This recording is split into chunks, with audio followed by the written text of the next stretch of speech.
दोस्तों, film Sam बहादुर भारत के पहले फील्ड मार्शल सैम मानेकशॉ के जीवन पर आधारित है। फिल्म शुरू होती है सन 1934 से, जब कैडेट सैम मानेकशॉ यानी विक्की कौशल भारतीय सैन्य अकादमी देहरादून में प्रशिक्षित होने वाले सज्जन कैडेटों के पहले बैच में से एक थे। उनके बैचमेट्स में उनके जूनियर कम प्रतिद्वंद्वी टिक्का खान थे। उस वर्ष अकादमी से स्नातक होने के बाद उन्हें 12वीं फ्रंटियर फोर्स रेजिमेंट फिरोजपुर में सेकेंड लेफ्टिनेंट के रूप में तैनात किया गया। अपनी नियुक्ति के तुरंत बाद उनकी मुलाकात सिलू बोडे से हुई, जिससे उन्होंने बाद में शादी भी की।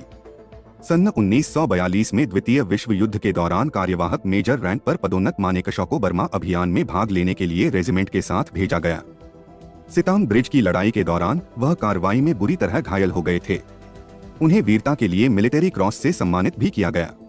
सन 1947 में ब्रिटिश भारतीय सेना के विभाजन के बीच मेजर मानेकशॉ से उनके सहयोगी मेजर याह्या खान ने पाकिस्तानी सेना में शामिल होने के लिए संपर्क किया, लेकिन उन्होंने भारतीय सेना को चुना। आजादी के बाद कश्मीर की संप्रभुता को लेकर दोनों देशों के बीच कलह पैदा हो गई।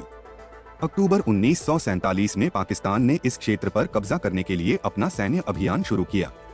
जवाब में भारतीय प्रधानमंत्री जवाहरलाल नेहरू और गृह मंत्री वल्लभ भाई पटेल ने मानेकशॉ और वीपी मेनन को कश्मीर भेजा, जहां वह कश्मीर का भारत में विलय सुनिश्चित करने में सफल हो जाते हैं। भारत पाकिस्तान पे जवाबी हमला करता है, लेकिन युद्ध गतिरोध में समाप्त हो जाता है।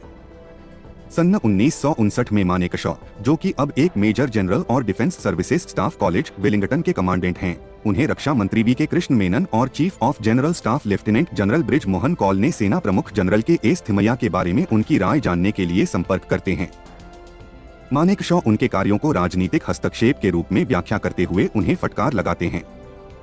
हालांकि कौल अनुचितता के आधार पर कोर्ट मार्शल आयोजित कर मानेकशॉ की आगामी पदोन्नति को रोकने की साजिश रचते हैं, लेकिन मानेकशॉ को उनके वरिष्ठ अधिकारी बरी कर देते हैं। सन 1962 में अचानक ही भारत चीन युद्ध छिड़ गया था, जिसके परिणामस्वरूप भारतीय सेना को चीनियों से हार का सामना करना पड़ा। Chief of general staff lieutenant general Brij Mohan Kaul इस्तीफा दे देते हैं, जबकि नेहरू रक्षा मंत्री वी के कृष्ण मेनन को बर्खास्त कर देते हैं। इंदिरा गांधी की सलाह पर नेहरू ने मानेकशॉ को लेफ्टिनेंट जनरल के रूप में पदोन्नत किया और उन्हें 4 कोर तेजपुर के कमांडिंग ऑफिसर के रूप में नियुक्त किया। मानेकशॉ ने आगे बढ़ने का प्रस्ताव रखा तो हार से निराश नेहरू ने इनकार कर दिया, लेकिन इंदिरा ने मानेकशॉ के पक्ष में हस्तक्षेप किया।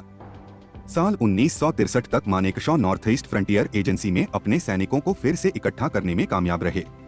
सन 1964 में नेहरू की मृत्यु हो गई और मानेकशॉ को पूर्वी कमान के जनरल कमांडिंग ऑफिसर के रूप में पदोन्नत किया गया। 2 साल बाद इंदिरा को प्रधानमंत्री नियुक्त किया गया। साल 1965 और 1967 के बीच मानेकशॉ ने खुद को मिजो नेशनल फ्रंट के खिलाफ उग्रवाद विरोधी अभियानों में शामिल किया, जिसके लिए उन्हें पद्म भूषण भी मिला।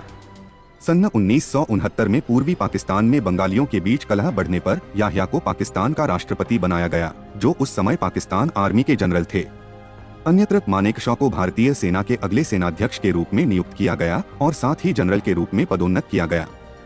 सन 1970 में पूर्वी पाकिस्तान स्थित अवामी लीग ने पाकिस्तान के आम चुनावों में जीत हासिल की, हालांकि याह्या ने उन्हें सत्ता सौंपने से इनकार कर दिया, जिसके परिणामस्वरूप पूरे पाकिस्तान में सरकार विरोधी प्रदर्शन हुए। जवाब में याह्या ने लेफ्टिनेंट जनरल टिक्का को ऑपरेशन सर्चलाइट शुरू करने के लिए अधिकृत किया। ऑपरेशन सर्चलाइट एक विशाल बंगाली विरोधी कार्यक्रम था, जिसे लेफ्टिनेंट जनरल टिक्का ने निर्मम दक्षता के साथ क्रियान्वित किया।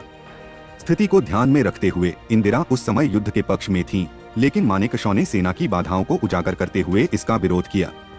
कारणवश इंदिरा भी प्रतीक्षा करने के लिए सहमत हो जाती हैं। अमेरिका ने भी इंदिरा को युद्ध के खिलाफ चेतावनी दी, लेकिन उन्होंने उसे ठुकरा दिया।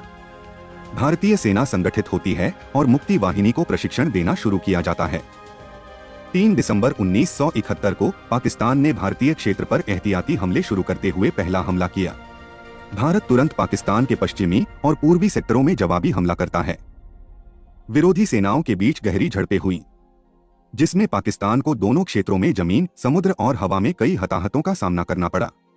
16 दिसंबर तक पूर्व में पाकिस्तानी सैनिकों ने अभिभूत होकर पूर्वी कमान के सामने आत्मसमर्पण कर दिया, जिससे युद्ध समाप्त हो गया।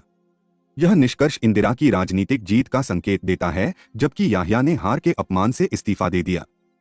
मानेकशॉ की सेवानिवृत्ति करीब आने के साथ इंदिरा ने उनके युद्धकालीन नेतृत्व को मान्यता देते हुए उन्हें फील्ड मार्शल के पद पर पदोन्नत किया और इसके साथ ही वह जनवरी 1973 में गर्व से सेवानिवृत्त हो गए।